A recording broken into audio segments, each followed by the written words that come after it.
이제 탄핵 사유를 좀 구체적으로 짚어볼 필요가 있겠는데요. 어쨌든 뭐 절차상에 그 하자나 문제 제기했던 거 뭐 8명이 해서 되냐 이게 이렇게 묶어갖고 각기 사안이 있는데 13개를 묶어서 표결하는 게 맞냐라고 하는 것은 다 의미가 없다고 이제 애초부터 의미가 없었고요. 의미가 없다고 기각을 했고 공무원 임명 남용권 기업 공무원 제도의 본질을 침해했다는 거 일단 기각시켰고요. 네. 그 다음에 언론의 자유를 침해했다는 것도 기각시켰고 네. 이게 아쉬운데 이제 세월호 사건에 대한 생명권 보호 의무와 직책 성실 의무 위반의 점에 대해서도 네. 기각을 했고 결국은 최순실에 대한 국정개의 허용과 직권 남용만 인용을 한 거거든요. 예, 권한 남용. 예, 권한 남용 부분에 대해서. 자,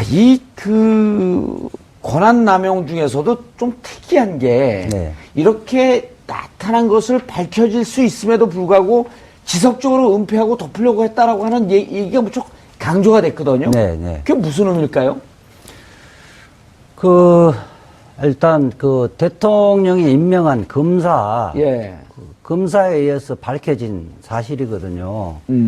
사실이면 더군다나 정쟁의 반대쪽 사람이 조사를 했던 것이 아니라 대통령이 임명한 검사가 밝혀진 그 부분을 전혀 무시해버리고 이런 부분은 헌법 수호 의지가 전혀 없는 사람 아니냐.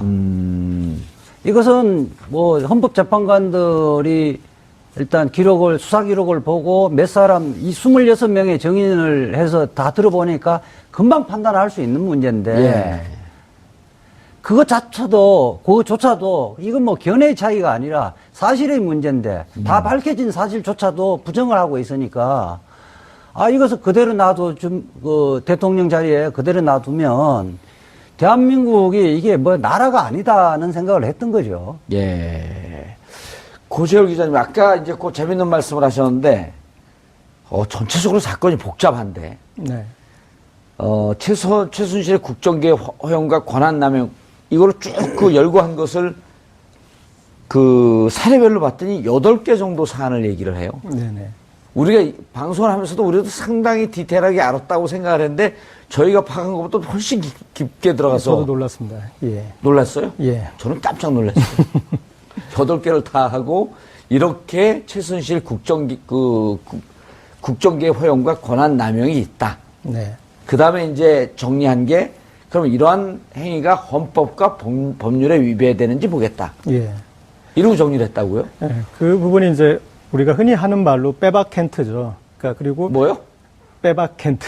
빼박캔트. 빼도 박지도 못할 정도로 확실하게 이렇게 이제 했을 때 이제 그런 말을 모르셨습니까? 몰라요. 캔트는 할 수 없다. 빼박캔트. 그런 뭐 이태리어인 줄 알았어요. 빼박캔트.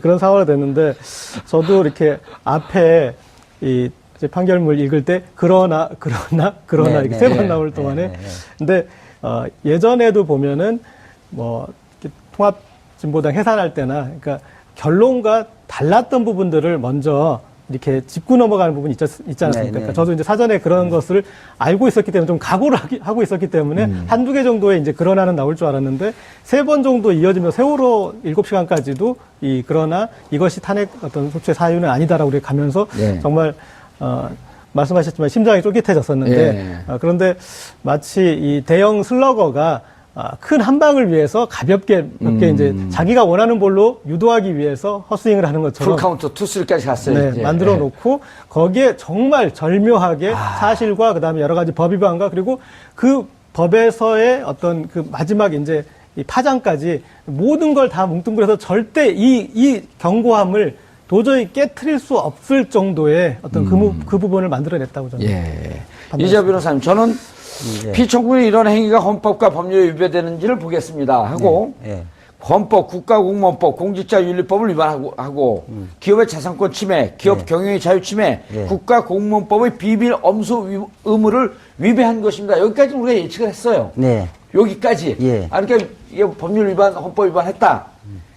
그런데 지금까지 범법 행위가 피청구인을 파면할 정도로 중대한 것인지 관하여 보겠습니다. 여기서부터 소름 돋더라고요. 그렇죠. 그러니까 우리가 탄핵의 요건이 법률과 헌법과 법률의 위반이 있었고 예. 그것만 갖고는 탄핵할 수 없다. 뭐 법률과 헌법 분명히 위반했고. 예, 그 부분은 분명히 했고 그 위반의 정도가 예. 어느 정도 과한지. 그러니까 예컨대 공익 실현 의무 위반이라든지 기업의 자유 재산권 침해를 예. 일시적으로 했다면 이거 갖고 대통령직, 즉 국민이 대표로 뽑은 대통령직을 그만두게 할 수는 없다. 그 부분을 판단한 거죠. 이제 예. 그 사실관계를 확정하면서 그거 다 판단했는데요. 그러니까 예컨대 국정 문건 유출 부분이 예컨대 연설문만 자꾸만 좀 고친 거냐. 예. 아니면 처음에 대통령이 박근혜 전 대통령이 밝힌 바와 같이 비서진들이 잘 안 짜진 상태에서 완비되지 않는 상태까지만 했었는가를 판단했잖아요. 근데 그건 다 거짓말이고 3년 내내 그랬다. 비서진 그러니까. 짜진 이후에도 그랬고 연설문 문구뿐만 아니라 굉장히 중요한 인사에 관한 문건이라든지 국책에 관한 문건 이런 것들 다 유출했다. 이렇기 때문에 박근혜 대통령이 지시가 없었다면 그건 불가능한 거고. 예. 그 다음에 지금 뭐 미르재단, K스포츠 재단 같은 경우도 박근혜 대통령이 그러니까 언론 자유 침해와는 달리 개입했다는 구체적 정황이 다 있다. 그것은 오로지 최순실이가 장악하고 있는 재단에 예. 박근혜 대통령이 최순실의 이익만을 위해서 했다는 거거든요. 이런 정도는 단순한 위반 정도가 아니라 예. 굉장히 중대한 헌법 위반이고 법률 위반이다. 예. 그래서 또한 이 정도면 국민들이 만약에 다시 국민들에게 물어본다면 이제는 대통령이라고 할 수는 없다고 할 정도로 신임을 배반하는 행위에 해당한다. 이렇게 판단해서 이제 파면을 한 거죠. 그러니까 이렇게 보니까 몇 가지 꼭지들이 있어요. 네. 피청구인이 최소한의 국정개입 사실을 숨겼고 부인했고 네. 지적한 사람들을 비난했고 예. 그 다음에 최소한의 사익 추구를 도왔고 예.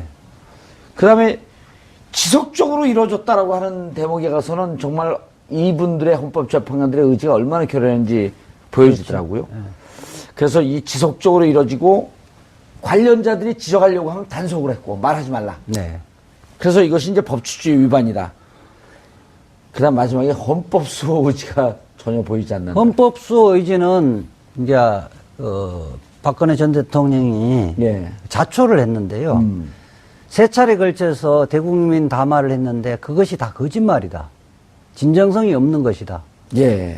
그 다음에 뭐 정경련의 이성철 전문가요? 그 부분 할 때 왜곡해서 사실과 다르게 허위 진술을 강요를 했던 거고. 그렇죠.